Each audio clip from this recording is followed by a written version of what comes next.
Fit for Life Radio, episode number 167. Gary and Will here. What's good? Today we are talking about how muscle weakness accelerates aging.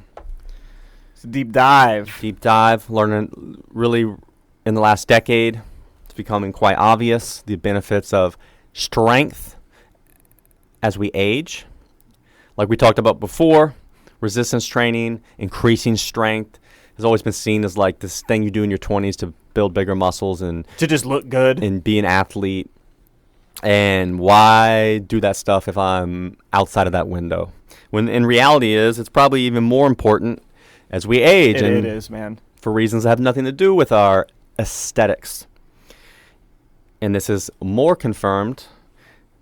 We will be going over a Precision Nutrition Academy Research Insider research review on a recent study done by the University of Michigan, Coach Ben's squad.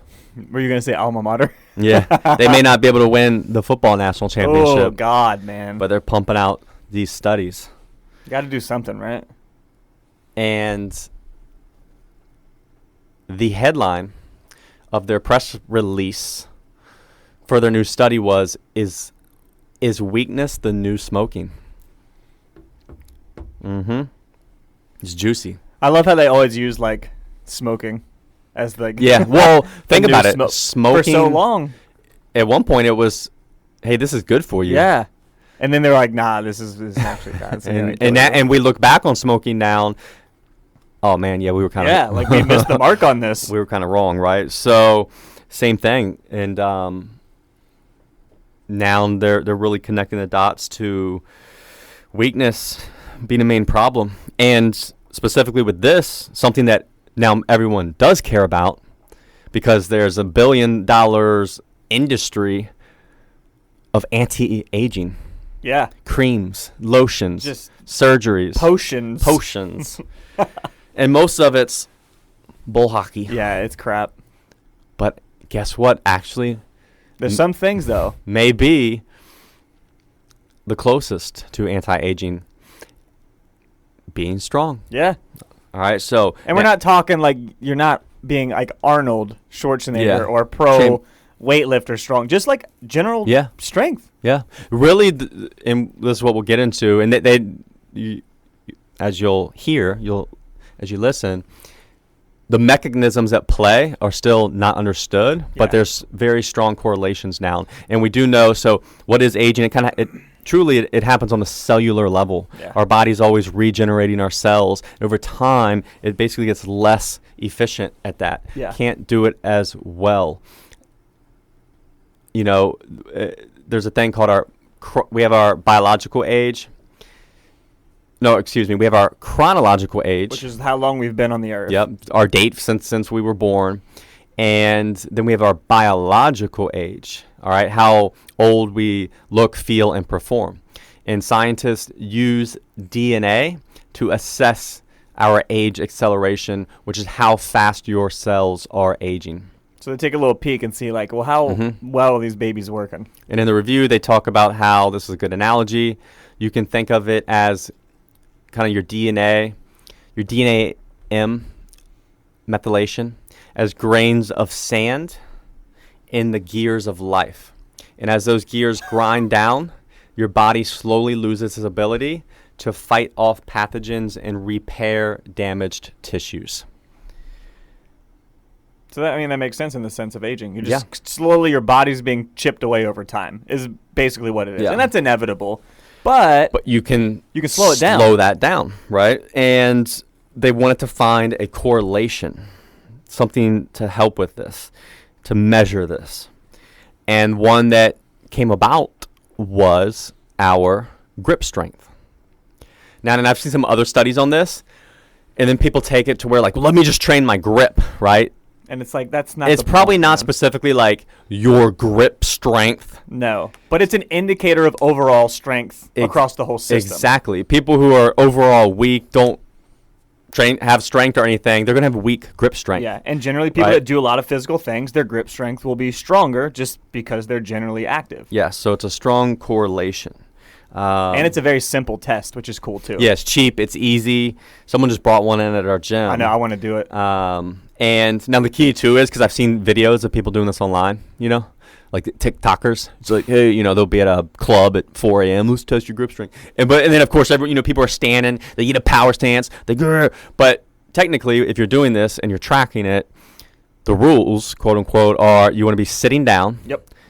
Your arm is at 90 degrees, by your side, and then you squeeze it and you do 2 kind of max tests. Yep.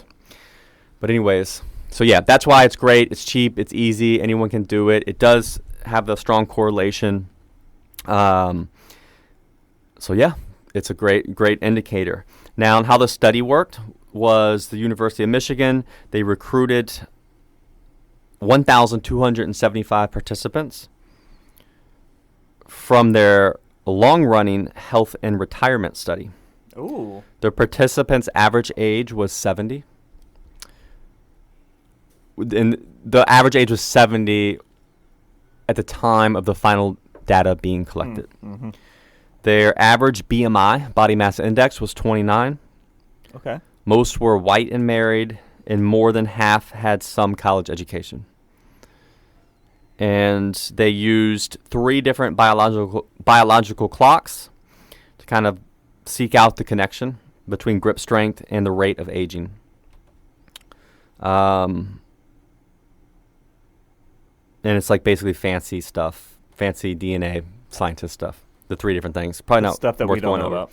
Now, again, what the study found was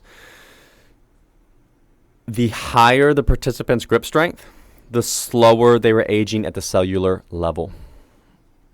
And again, they were using like DNA type tests to measure this stuff, this cellular level thing. So it's like a real thing. It sounds kind of woo woo, but it's real, right? Yeah, we have cells things you can check to see. And this was a direct, strong correlation.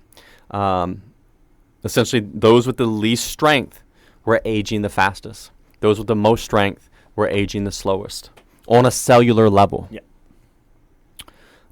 They also mentioned another interesting but not relevant data point. On average, men were about 33% stronger than women relative to their body size. Now, just speculation, yeah, and this is why, as we talked about, for the longest time, culturally, it's like faux pas. Is that a word? What's that word? Faux pas?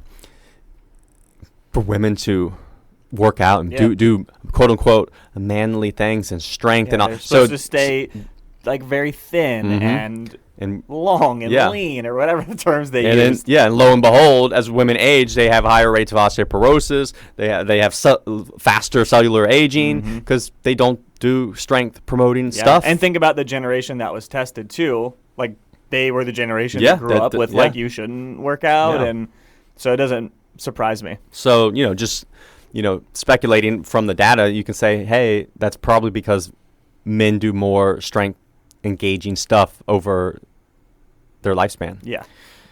And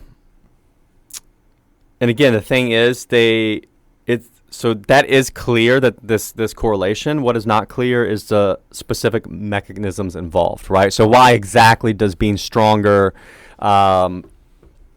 age us slower? Not and sure. So obviously you can speculate. Well, like we talked about before, cellular aging is essentially our body not being able to repair itself as well on a cellular level. So you can assume, hey, if this is just me speculating, well, we know the process, we exercise, it does cause kind of like these micro things that our body has to then repair itself from. So you could speculate that by, resistance training, strength training, doing stuff like that, our body has a more robust and efficient machine repairing process. Right, so then it filters down to that cellular level. That's one thing. But yeah, there's just so many things involved because it's so detailed. But again, there is a strong correlation, and you can't. I don't think you can ignore the correlation, even though someone's going to be like, "Well, there's no mechanism." Well, that's fine. At this point, there's no denying that there's a connection between strength and aging. Yeah, and if aging slower is important to you, then strength promoting activities should be a priority. Yeah.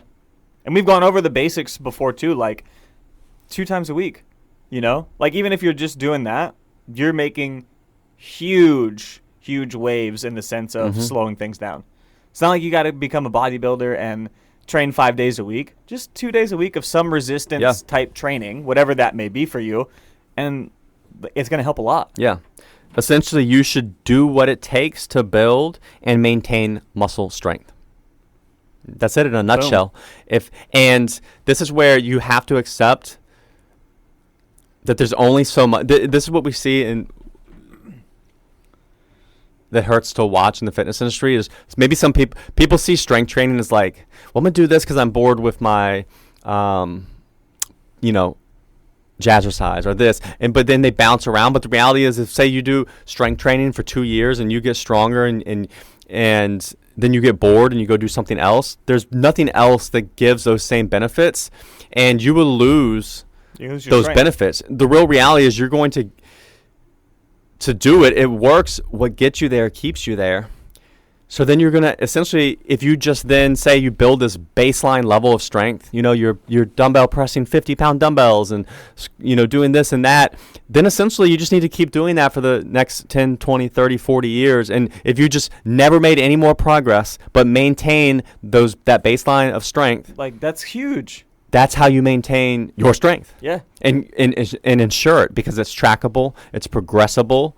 So you have to come to grips with, like, it's like brushing your teeth, right? Like, we don't say you're able to keep tartar and gum disease at bay because you floss once a day and brush twice a day. If you know me, you know I'm always on the run, up early and home late. So having a 3-hour morning routine isn't really in the cards for me. What is in the cards is AG1. It's a fast way to get vitamins and minerals I need to perform. I first gave AG1 a try because I wanted a single solution that helps support my entire body by filling in nutrient gaps and simplifying my morning routine. Since drinking AG1 daily, I've always felt strong and energized and ready to attack the day. Not only does AG1 deliver my daily dose of vitamins, minerals, pre- and probiotics, and more, it's a powerful, healthy habit that's also powerfully simple. It's 1 scoop mixed in water once a day and every day. I know that AG1 is giving my body high-quality nutrition. Every batch of AG1 goes through a rigorous testing process, so you know that it's safe. And AG1 ingredients are sourced for absorption, potency, and nutrition density. AG1 is a supplement that I trust to provide the support my body needs daily, and that's why I'm excited to welcome them as a new partner. Here is your chance to start every day this season with a gift to yourself. Try AG1 and get a free 1-year supply of vitamin D3K2 and 5 free AG1 travel packs with your first purchase exclusively at drinkag1.com/provengrit. That's drinkag1.com/provengrit. Check it out. Then you just have to maintain that. Yeah, no one's going to something else. Yeah, you don't just switch and say, I'm going to go to just swishing water in my mouth. Yeah, and that'll be fine. Or just mouthwash. Like, you need the maintenance. Because I'm bored with brushing. No, and that's how you want to look at strength training. There's a few effective methods. If you're doing them for 1, 2, 3, 4 years, they're going to get kind of boring. But at this point, you want to maintain. It's about maintaining that strength. It's about slowing down the aging process. It's about having function. And you got to enter that mindset. Yeah, and through those first couple of years, like, you should be spending time to figure out, how do I make this a part of my normal day from here on out? Because there is a way to do it, and you can structure your day to include it. And again, even if it's only twice a week, everybody has 45 minutes twice a week to do this, 30 minutes twice a week to do something like this. So it's just prioritizing it and making sure that, hey, this is actually important for me to do. Yeah. Because I do want to age slower. You know what we should start doing, I just thought of? When What? you do strategy sessions with people and they sign up for like a trial, we should because you can do it right there. Have them test their grip strength. Ooh. And then record it. And then have them, That'd be fun. test it like 6 months later or something like Get that. some data. Yeah. Be kind of fun. That would actually be really cool. We should test everyone's grip strength. I'm just curious now. I need to know. Yeah. I wonder who has the strongest grip. But yeah, I love seeing all this stuff, right? And It's awesome. Like, the benefits are, like, They're almost like never ending. Yeah, and We're doing at stuff like this this. point, if you don't want to hear it, you're just choosing to ignore it, Yeah. right? Like there's no real other Because answer. most people would be like, well, I don't want big muscles. I mean, hey, you should resistance train. I'm scared to get bulky. I don't want big muscles. You're not gonna accidentally get bulky. Trust me. And it's like, oh, for anti-aging, you should Yeah. resistance train. Oh. Oh, well, it's going to do more than probably creams, lotions, and potions. Oh God, yeah. Because remember, the cellular level, that's everything. That's your skin. That's your organs. Literally your every everything. part of you. And here's the thing: it's very accessible now. That's It what is. I mean. This is what we do for. You have your gyms that you can just walk into. Now they're fairly cheap and everywhere. So across the board, it's accessible. There's like a Planet Fitness everywhere. Now, some people then struggle, well, what do I do when I'm here? Or I'm not motivated. I don't know if I'm doing it right, or I'm scared in this environment. Then you have gyms like ours, Coastal Strength and Fitness, which is like another layer of, okay, well, we'll have a coach here. We have the workouts designed. They're going to demonstrate everything. They're there to help you with stuff, coach you through it.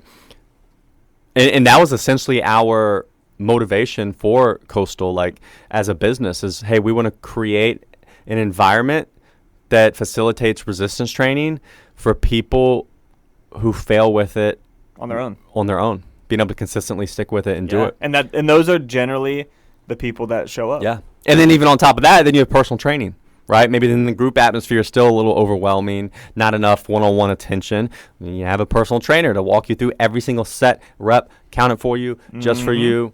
And all these things are available in every city just about. And this wasn't the case so long ago. Back 20 years ago, Nah. gyms were We talked about that last time. a little more expensive, not as everywhere, right? Yeah, So- well, now with the Planet Fitnesses and the Anytime Fitnesses and all those 24-hour gyms, they are literally everywhere. Yeah. Or it used to just be like the weight section was just this like black hole in the back of the gym, and no one was going to go there. So, and it's like, oh, you're a lady, then you should go do this dancing workout. Yeah, you should go right, do or this just Zumba sit on the class. spin bike, and that's it. Yeah. Oh, and actually, you know what? We have a woman's only section, and inside the woman's only section 5 pound weights. is 5 pound pink dumbbells Yeah. and ellipticals. That's what you should use. It's like a garbage hotel gym. That was and That was what it was. And it's, oh wait, now that same person who was 40 then is 70 now, and they have 30% less, on average strength than men, and they have osteoporosis, and Yeah, they're doing aging well. they're on a cellular level, aging at a faster rate. Yeah, you know what? Maybe you should have picked up a dumbbell that was 10 pounds to start, but then Yeah. eventually 15 pounds, and then eventually 20 pounds, and then eventually, my mom goes to Coastal, and she's like been small and petite her whole life, and then she has a little workout friend partner at the gym, and she's a petite lady, but probably like 120 pounds. Yeah. And she's lifting. My mom was telling me how her partner was lifting like 30-pound dumbbells, 35-pound dumbbells, Which that's And, huge, yeah, especially because for most- somebody in their 50s. 60s. Is she 60s? Or it's your mom. Well, my mom's in her 60s. Kim, I'm not sure. I think she's 50s. Yeah, 50s. I think. But yeah, so it's like no one would have encouraged her to do that, No. right? And the benefits are immense. They're huge. And we talk about this at the gym, and we talked about it on here, but just to reiterate too, like, to get people a frame of mind. Again, you don't have to be a champion, elite 1%er with this stuff. No. A good rule of thumb, which maybe we'll need to break it down specifically. I know in general for guys, right? Like we've always had before, if you could like one arm dumbbell press 50% of your body weight Yeah. for 10 reps. That's like an ultimate good goal. Yeah, right? that's a great goal. So if you weigh 160 pounds, It's an 80-pound dumbbell. 80-pound dumbbell, like that would be, awesome. So you probably skew it a little in with 8, but yeah. So if it's a 120-pound woman, we'll have to look because I've seen them. But yeah, so something like that for the most part is going to get you a lot of benefits. So 30 pounds, is like it's probably like a third. Yeah. Yeah, if you ever could get to doing a third of your body weight or a quarter. It's goal, probably more man. like a quarter. So that's a good goal. Yeah, I mean, half for a 120-pound chick would be a 60-pounder. Yeah, That's yeah, a bit, yeah. But No, yeah, like yeah, a third to a quarter would be. I'll say probably a quarter. Yeah. And so have little things like that. So that way too, because like we said, you're not going to get stronger forever. Like No. it doesn't go up forever. There'd be like 500-pound dumbbells, right? So you got to realize that there's a good point that you're trying to create. There's like this base level of strength, and then Yeah. if you can do that and maintain it, that's the goal. And here's the thing: you can get there in 1 to 3 years, 4 years of consistent training. Mhm. So the real reality is, well, if you're starting when you're 20, starting when you're 30, starting when you're 40, you're looking at 40s, 50s, 60s, 30 plus years that you just need to maintain. Yeah. And then Just keep it up. that's the real reality. And I know someone's listening to me like, no, you should always get better, right? And it's like, nah. It's You know, just you're at a not going to certain- go. At a you're- certain point, you're not just going to go up and up and up and up and up. Yeah. Especially like as you get older. Or you will. A little harder. Yeah. It is a sport. You are trying to reach 1%. Go for it. And you're eventually going to get to where it takes you 2 years to go up 5 pounds, which is fine. You are improving. Yeah. But not everyone needs to do that. That's not everyone needs massive that. diminishing returns. So, again, we're talking to someone who's like not even going to start because they think they'll get bored or they think there's no point, right? When we're saying, man, if you can reach these above average levels, these baselines, and maintain them, Yeah. like we've talked about, you're going to have anti-aging on the cellular level, strength, flexibility, All the above. bone health, so many benefits to just simply make some decent progress and maintain it over years and decades. Yeah. And it's not sexy. It's not. But feeling good when you're older is. Mm-hmm. Just saying. Yeah. Because like I think everybody knows that person where you're like, wow, there's no way that person's 70 years old. Because they've been active their whole life. They work out. They take care of themselves. And they just don't look at like we expect somebody to look at 70. And that's because they've just made this a lifestyle and they are active. And then on the flip side, you have people where you're like, you look like you're 70, but you're like 55. Yeah. And that's somebody who maybe has never done anything before in terms of like resistance training or exercise. And it just ages you so much quicker. Yep. So, yeah. It doesn't have to be a grand thing either. Like I said, 45 minutes twice a week, 30 minutes twice a week is enough. Yep. So hopefully that was interesting to you. Again, if you are interested, you could probably just Google. Go ahead and see what pops up if you Google the what was the name of it that we said that they came up with? Oh, is weakness the new smoking? Which then would hopefully pull up the study from the University of Michigan. Yeah. Okay. So Yeah, you can yeah, go yeah. that. It We'll- pulls it up on the U of M Health Yeah. website. And we'll put a link in the show notes as well if you're interested in reading the nitty gritty. Yeah, it's cool. We definitely need to start tracking some grip strength stuff. I'm real curious. Yeah. See how it'd be really cool to And- see somebody who's like older, somebody who starts in Mhm. their 60s, and see like how does it progress for them. Or also our clients who've been coming years, what Yeah. theirs is compared to new people. Compare it, yeah. And they have on here, and I'm sure it's in the study too, more detailed, the kind of like standards here. So the foundation for the National Institutes of Health defines normal grip strength as at least 32 kilograms, so 70 pounds for men, and 20 kilograms, so 44 pounds for women. They define weakness as a maximum grip strength below 57 pounds for men and 35 pounds for women. Everything in between is classified as intermediate. Okay. So yeah, I guess everyone's goal would be to hit that normal and above, Mhm. right? Because Yeah. the area below is quote unquote intermediate, and then the area below that Is is weak. defined as weakness. So, and I'm going to assume that is that what when you squeeze these grip strength things, it gives you that number. Yeah, the dynamometer. Yeah. Yeah, it should pump that number right out. Then here's the Health and Retirement Study, HRS. They used So according to the standards we just went over, the foundation of the National Institute of Health, just 5% of men and 18% of women were considered weak. So then the health and retirement study used much tougher points for weakness. So 39 kilograms or 86 pounds for men and 22 kilograms or 48 pounds for women. Using their standards, it put 55% of men and 47% of women into the weak category. Damn. Okay. Interesting. In both cases, grip strength below the normal point was associated with slow walking speeds, which itself is associated with mobility impairment and all that comes with it. And that's what matters. So testing grip strength gives you a way to identify where you want to be with that. So I think obviously, use the higher standards, the HRS. And since we are now gathering this kind of information, and gyms like us will probably be a big point to help. Let's kind of see where our people who've been training, where we're at with these numbers. Ooh, that'd be so cool. that we can have Track more their training clearly age. And clearly defined goals with that. So I'm excited to dive into that. Yeah, we have a member who just bought one. I'll see if she can bring it by. She was going to.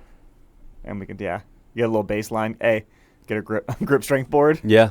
You're right. That would be, we cater to like 40 plus, and we have lots of members in the AARP age range, and that would be a cool board. And that's what we want to encourage, right? Like these things that really do matter. Not just like, someone deadlifting 900 pounds. Yeah. So you'll have to throw that in as a test one day. Yeah, and if you have tested it or you have the ability to, like, go try it out, see where you. The other thing I'm curious of is, which we can look or just come up with our own, is does everyone use the same hand, or if you're left-handed, can you use your left dominant hand? Which one? Yeah, which one do you? I would assume you use your dominant hand. Yeah. That would make it equalized. I would say. There's that. Grip strength. Hopefully you enjoyed. We appreciate you for listening. Yeah, we'll catch you next time. See ya. As always, thanks for listening, guys. If you want to learn more, check us out at coastalfitnessva.com or garydeagle.com. We'll see you next time.